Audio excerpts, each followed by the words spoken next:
which citizenship can be acquired and terminated under the Citizenship Act 1955. Pursuant to the exercise of its power under Article 11 of the Constitution, Parliament has passed the Citizenship Act 1955. This Act provides for the acquisition of the Indian citizenship after the commencement of the Constitution in 5 ways. 1. Citizenship by birth. Every person born in India on or after 26 January 1950 shall be a citizen of India by birth. 2. Citizenship by descent. A person born outside the territory of India on or after 26 January 1950 shall be a citizen of India by descent if his father was a citizen of India at the time of his birth. 3. Citizenship by registration. Section 5 of the Citizenship Act provides that the citizenship by registration may be acquired by the following persons. A. A person of Indian origin ordinarily resident in India and residing there for 6 months immediately preceding the application for registration. B. Persons of India origin ordinarily resident outside undivided India. C.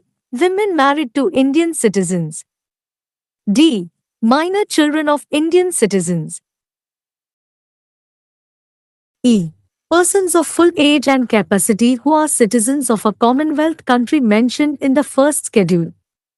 4. Citizenship by naturalization.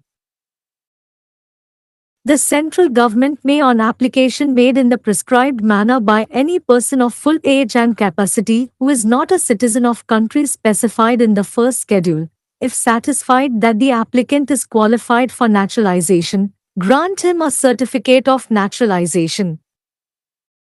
The following are the qualifications for naturalization. A. He must not be a subject or citizen of a country where Indian citizens are prevented from becoming citizens by naturalization. B. He has renounced the citizenship of the other country. C. He has resided in India and or has been in government service for 12 months immediately preceding the date of application. D. During 7 years prior to these 12 months he has resided in India or has been in government service for not less than 4 years. E. He bears a good character.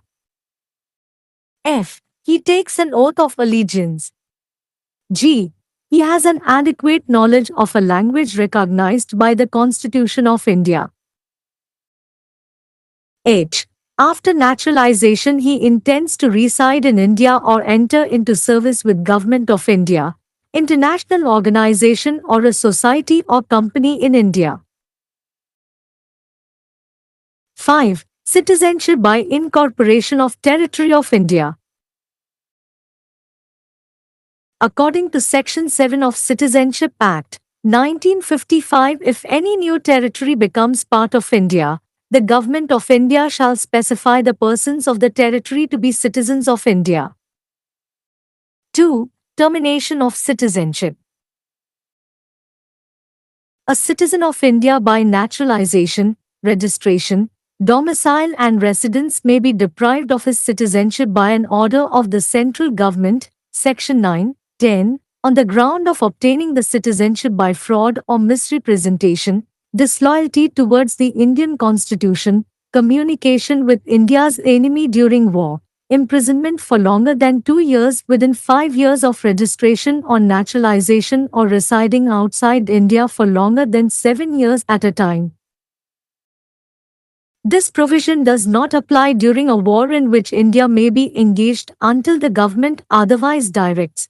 Under Rule 30 of the Citizenship Rules, the authority to determine whether an Indian citizen has acquired citizenship of another country or not, the authority then reports its findings to the central government, which is usually guided by the authority's recommendations. The authority is to act in a quasi-judicial capacity while discharging his function. குடியுரிமைச் சட்டம் 1955 இன் கீழ் எந்த குடியுரிமையை பெறலாம் மற்றும் ரத்து செய்யலாம். அரசியலமைப்பின் பிரிவு 11 இன் கீழ் அதன் அதிகாரத்தை பயன்படுத்துவதன்படி பாராளுமன்றம் குடியுரிமைச் சட்டம் 1955 ஐ நிறைவேற்றியுள்ளது.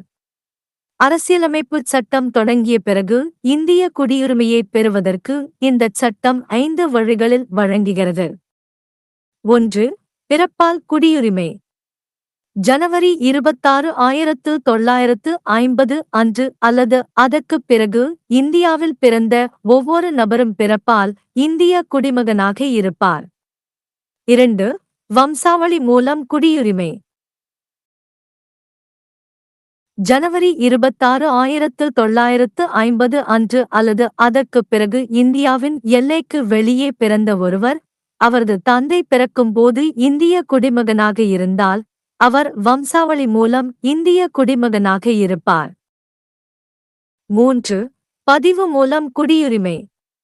குடியுரிமைச் சட்டத்தின் பிரிவு 5, பதிவு மூலம் குடியுரிமையை பின்வரும் நபர்களால் பெறலாம் என்று வழங்குகிறது. அ. இந்திய வம்சாவளியைச் சேர்ந்த ஒருவர், பொதுவாக இந்தியாவில் வசித்து, பதிவுக்கான விண்ணப்பத்திற்கு முன் 6 மாதங்கள் அங்கு வசிக்கிறார். அ. பிரிக்கப்படாத இந்தியாவிற்கு வெளியே பொதுவாக வசிக்கும் இந்திய வம்சாவளியைச் சேர்ந்த நபர்கள். இ. இந்திய குடிமக்களை மணந்த பெண்கள். இ. இந்திய குடிமக்களின் மைனர் குழந்தைகள். இ.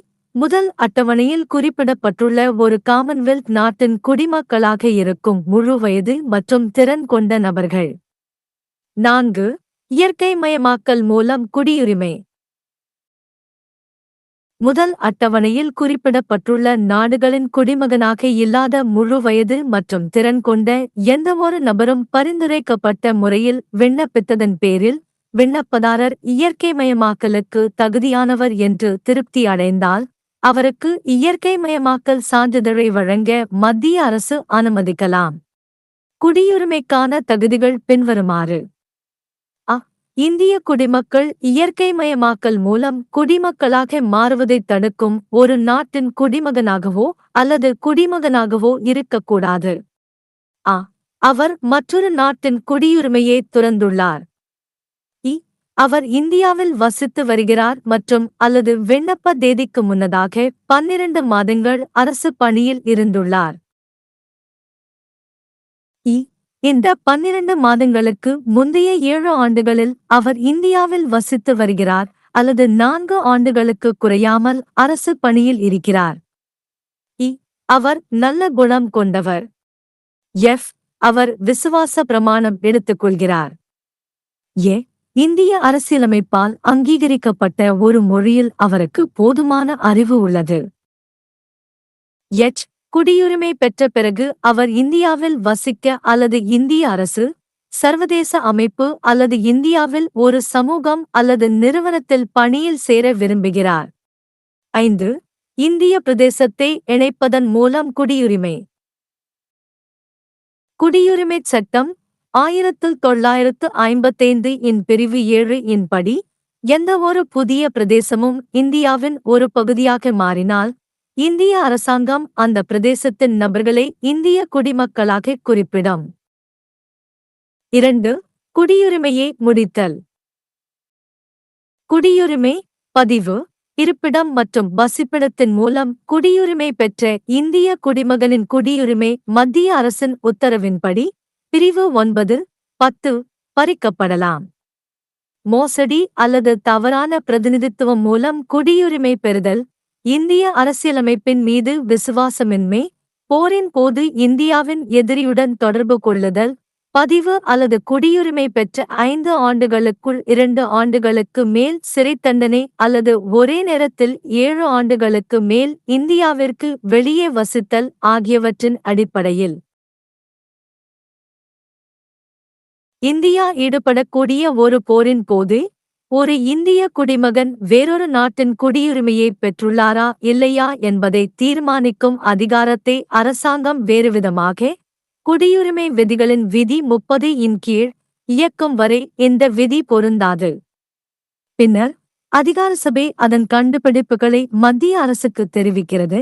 இது பொதுவாக அதிகாரிகளின் பரிந்துரைகளால் வழிநடத்தப்படுகிறது. அதிகார சபை தனது செயல்பாட்டை நிறைவேற்றும் போது அரைநீதித்துறை திறனில் செயல்பட வேண்டும். नागरिकता अधिनियम 1955 के तहत कौन सी नागरिकता प्राप्त की जा सकती है और समाप्त की जा सकती है?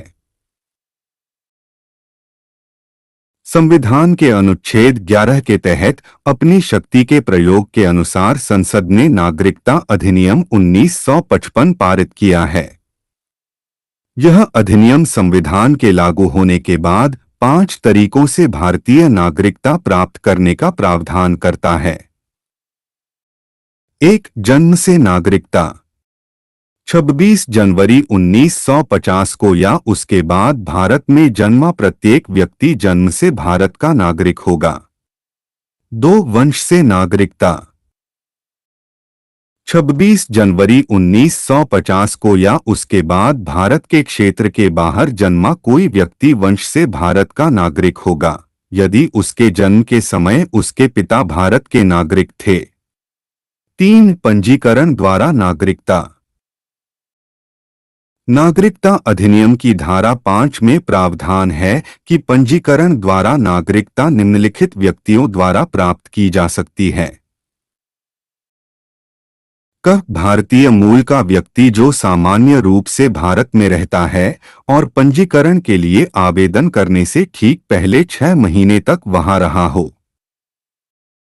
ख. अविभाजित भारत के बाहर सामान्य रूप से निवास करने वाले भारतीय मूल के व्यक्ति। ग. भारतीय नागरिकों से विवाहित महिलाएं। घ. भारतीय नागरिकों के अवयस्क बच्चे।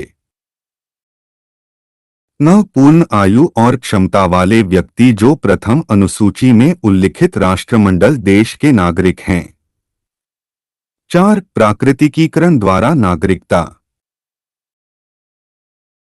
केंद्र सरकार किसी भी पूर्ण आयु और क्षमता वाले व्यक्ति द्वारा निर्धारित तरीके से किए गए आवेदन पर, जो प्रथम अनुसूची में निर्दिष्ट देशों का नागरिक नहीं है, यदि वह संतुष्ट है कि आवेदक प्राकृतिकीकरण के लिए योग्य है, तो उसे प्राकृतिकीकरण का प्रमाण पत्र प्रदान कर सकती है।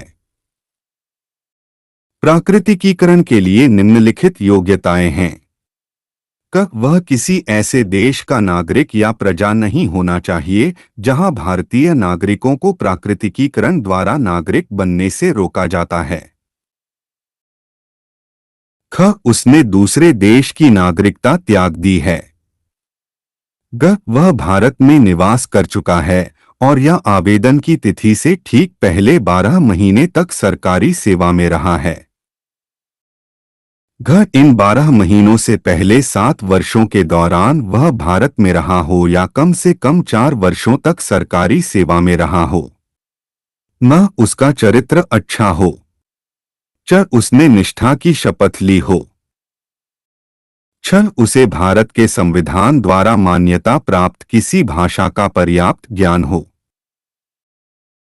ज. नागरिकता प्राप्त करने के बाद वह भारत में रहने या भारत सरकार, अंतर्राष्ट्रीय संगठन या भारत में किसी सोसाइटी या कंपनी में सेवा करने का इरादा रखता हो। 5. भारत के क्षेत्र को शामिल करके नागरिकता। नागरिकता अधिनियम 1955 की धारा 7 के अनुसार यदि कोई नया क्षेत्र भारत का हिस्सा बनता है, तो भारत सरकार उस क्षेत्र के व्यक्तियों को भारत का नागरिक निर्दिष्ट करेगी। 2. नागरिकता की समाप्ति।